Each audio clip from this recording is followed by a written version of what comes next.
Hello everyone, welcome back to the channel.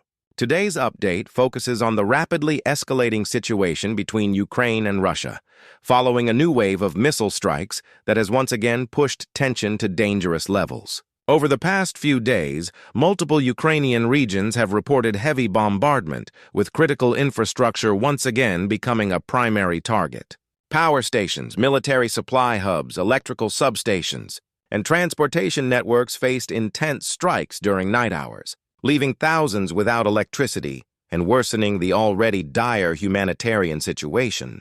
This escalation marks one of the biggest surges in Russian missile activity in recent months, raising fears about Ukraine's energy security as winter approaches. Ukrainian air defense forces have been on high alert, intercepting dozens of incoming missiles and drones launched from various directions, including Russian territory, the Black Sea, and occupied regions. Although many missiles were successfully shot down, several managed to penetrate defenses, causing widespread damage. Officials report that the primary goal appears to be crippling Ukraine's ability to support its own defense operations by undermining the electrical grid, limiting movement, and shaking civilian morale. Local emergency services have been working tirelessly around the clock, extinguishing fires, evacuating injured residents, and stabilizing damaged buildings. Hospitals have shifted to backup generators and continue treating victims, despite the added strain on resources. International reactions to these strikes have been swift. Several Western governments have condemned the bombardment as a targeted attack on civilian infrastructure. Discussions have intensified about providing additional air defense systems, including advanced missile interceptors and upgraded radar technology, in hopes of minimizing future damage. There's growing pressure on NATO to accelerate deliveries of previously promised equipment. Meanwhile, Russia maintains that the strikes are aimed at disrupting Ukraine's military logistics, claiming that many targeted sites are being used to store weapons, repair armored vehicles, or coordinate drone operations. This narrative remains heavily contested as civilian casualties continue to rise. On the ground, the situation is becoming increasingly complex. Ukrainian military analysts suggest that the new wave of attacks could be part of a larger strategy to exhaust Ukrainian air defenses before a major offensive. As Ukraine continues to deploy expensive anti-missile interceptors against cheaper drones, concerns grow about sustainability, especially if international supply chains slow down. Furthermore, Ukraine faces challenges maintaining power grid stability, as energy crews struggle to repair damaged lines faster than they are being destroyed. In several regions, authorities have announced planned blackouts to preserve grid integrity. Families have begun stocking candles, power banks, and portable heaters, preparing for prolonged outages. This escalation also has a psychological dimension. Repeated nightly air raids trigger anxiety, disrupt sleep, and create a climate of constant fear. Shelters are once again filling up, and public messaging encourages civilians to remain alert and follow safety protocols. Schools in affected regions have switched to remote learning, and many businesses have temporarily closed due to unreliable power. All of this contributes to a sense that the war is entering another intense phase, with no immediate sign of de-escalation. On the diplomatic front, tensions are rising.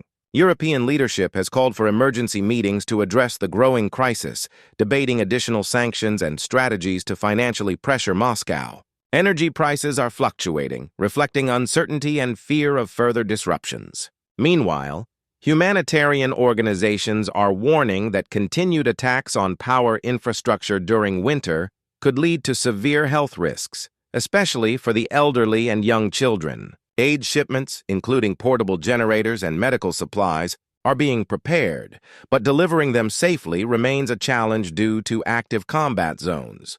Ukraine has responded by launching counterstrikes against Russian military facilities and logistics hubs, including drone attacks targeting fuel depots deep inside Russian territory. These operations aim to reduce Russia's ability to sustain long-range bombardment. However, such actions also risk provoking even harsher retaliation. Russian officials have warned that further attacks on their critical infrastructure will be met with what they call proportionate responses. Analysts worry this tit-for-tat dynamic may spiral out of control, leading to expanded fronts or more aggressive weapon usage. As winter's grip tightens, Both sides are preparing for harsh conditions. Ukrainian trenches will become muddier and harder to defend, while Russian supply lines require more fuel and heating resources. This seasonal shift often slows ground offensives, but air and missile warfare becomes more strategically valuable, enabling long-distance damage without troop exposure. The recent wave of strikes may reflect Russia's intention to seize this advantage, relying heavily on missile systems, glide bombs, and long-range drones. Economically, the toll of the war continues to deepen. Markets in Ukraine are fluctuating, insurance rates for transportation routes have spiked, and agricultural exports remain hindered. These pressures compound the difficulty of maintaining public morale. Yet, despite exhaustion and fear, Ukrainian citizens continue to show remarkable resilience. Volunteers deliver food to shelters, neighbors share generators, and social media campaigns raise morale by spreading updates and safety tips. This sense of unity remains one of Ukraine's strongest resources. In Russia, domestic reaction has been mixed. State media praises the strikes as necessary for national security, while independent voices express concerns about escalation, international isolation, and the impact of sanctions on everyday life.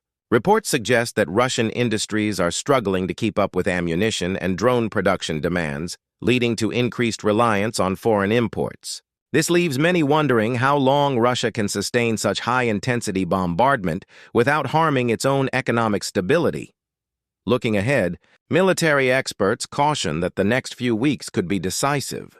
If Ukraine's power grid suffers further damage, mobility and communication will be severely affected. In contrast, if Ukraine successfully intercepts upcoming waves, Russia may be forced to adjust strategies. Both armies seem to be preparing for continued long-range warfare, reducing reliance on manpower while increasing dependence on technology and air support. There are hints of upcoming diplomatic talks, but no firm agreements. Each side demands concessions the other refuses to make. For civilians caught in the middle, the horror of war continues. Parents rush children to shelters at the sound of sirens. Elders worry about staying warm without electricity, and emergency workers risk their lives daily to clear rubble and revive broken systems. These human stories often remain overshadowed by military strategy, but they form the emotional heart of this conflict. The war is not just about territory. It's about survival, identity, and resilience. As global pressure rises, the international community faces tough decisions. Should more advanced weapons be provided to Ukraine, risking broader confrontation? Should sanctions tighten further, potentially worsening global inflation? Or should diplomatic channels become the priority, even if they seem unlikely to produce immediate results? World leaders are watching carefully, knowing that missteps could reshape geopolitical stability for decades. The new wave of missile strikes represents more than another chapter in this war. It signals a strategic shift meant to test endurance. With winter approaching and infrastructure under attack, Ukraine must balance defense with humanitarian protection. Russia must manage both military ambitions and growing economic strain, and the world must decide how much involvement is justified to prevent further escalation.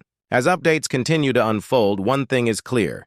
This conflict has entered a dangerous new phase with unpredictable consequences. Thank you for watching. Stay safe, stay informed, and don't forget to follow the channel for more critical updates on this evolving situation.